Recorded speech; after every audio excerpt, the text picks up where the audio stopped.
প্রতারণা ও জালিয়াতির মামলায় সময় টেলিভিশনের সাবেক ব্যবস্থাপনা পরিচালক আহমেদ জোবায়ের, তার পরিবারের সদস্য ও দুই সাক্ষী সহ 6 জনের বিরুদ্ধে গ্রেফতারি পরোয়ানা জারি করেছেন আদালত। গত 10 মে ঢাকার মেট্রোপলিটন ম্যাজিস্ট্রেট আদালতের সমন জারি করা হয়। আদালতের সমন উপেক্ষা করায় ঢাকার মেট্রোপলিটন ম্যাজিস্ট্রেট আরিফুর রহমান এই আদেশ দেন। প্রতারণা করে কাগজ জালিয়াতির অভিযোগে আদালতে মামলা করা হয়। এতে অভিযুক্তদের 17 জুন সরাসরি অথবা আইনজীবীর মাধ্যমে আদালতে হাজির হয়ে আইনি জবাব দাখিলের নির্দেশ দেওয়া হয়েছিল। তবে নির্ধারিত দিনে কেউ আদালতে উপস্থিত না হওয়ায় বিচারক তাদের বিরুদ্ধে গ্রেফতারি পরোয়ানা জারি করেন। যে আমার সিনিয়রের ইনস্ট্রাকশন আমি এখনো পাই নাই, স্যারকে রিচ করতে পারিনি, বুঝছেন?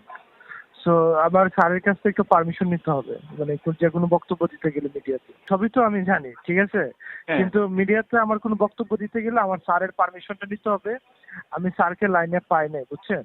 আপনি আমারে আরেকটু সময় দিতে হবে।